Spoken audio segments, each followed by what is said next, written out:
समग्र शिक्षा योजना अंतर्गत शून्य शिक्षिकी एवं एक शिक्षिकी शालाओं में एसएमसी राशि का भुगतान कैसे करें, इस संबंध में एक बहुत ही महत्वपूर्ण आदेश राज्य शिक्षा केंद्र मध्य प्रदेश भोपाल के द्वारा जारी किया गया है। जैसे कि हमें पता है कि इस सत्र से शाला प्रबंधन समिति की जो राशि है इसका भुगतान डिजिगो पोर्टल के द्वारा किया जा रहा है और इसके लिए प्रत्येक शालाओं के जो शिक्षक हैं इनके यूजर आईडी और पासवर्ड क्रिएट किए गए हैं, जिसमें समान रूप से 3 आईडी बनी है। पहली आईडी मेकर की, दूसरी आईडी वेरीफायर की और तीसरी आईडी अप्रूवर की। इसमें अप्रूवर जो है समान रूप से संस्था प्रमुख ही बने हैं। अब यदि कहीं कम शिक्षक हैं तो केवल 2 आईडी से भी डिजिगो पोर्टल के द्वारा भुगतान हो जा रहा है, जिसमें केवल मेकर और अप्रूवर की आईडी रहेगी। अब इसी तारतम्य में शून्य शिक्षिकी और एक शिक्षिकी जो शालाएं हैं इनमें भुगतान नहीं हो पाया था, क्योंकि इसमें केवल एक ही शिक्षक थे और भुगतान के लिए कम से कम 2 आईडी की आवश्यकता होगी।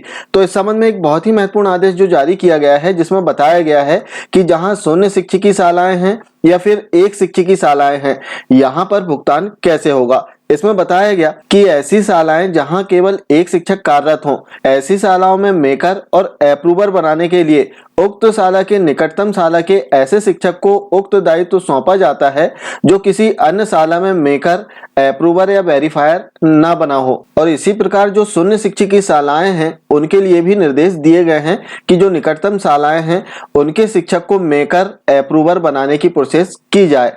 अब इसमें मेकर कौन बनेगा, अप्रूवर कौन बनेगा। समान रूप से यदि हम देखें तो जो अप्रूवर होते हैं वो संस्था प्रमुख होते हैं, तो जो एक शिक्षिकी शालाएं हैं वहां पर जो संस्था प्रमुख हैं वो अप्रूवर बन जाएंगे और उनके निकटतम जो शाला है उसमें से किसी एक शिक्षक को मेकर बनाया जा सकता है। अब इसमें भी शर्त है कि जिस शिक्षक को मेकर बनाया जा रहा है उसको किसी अन्य शाला में मेकर, अप्रूवर या वेरीफायर न बनाया गया हो। और यदि निकटतम संस्था में ऐसे कोई शिक्षक न मिले तब इसके लिए भी निर्देश इसमें दिए गए हैं कि बिंदु क्रमांक 1 एवं 2 के अनुसार यदि किसी शाला के निकटतम शाला में उक्त हेतु शिक्षक उपलब्ध नहीं होने की स्थिति में संबंधित शाला के सीएसी को, जो जन शिक्षक हैं, उनको उक्त दायित्व दिया जा सकता है। तो इस प्रकार से हम देखें तो जो शून्य शिक्षिकी शालाएं हैं या फिर एक शिक्षिकी शालाएं हैं इनके एसएमसी राशि का भी भुगतान डिजिगो पोर्टल से हो जाएगा।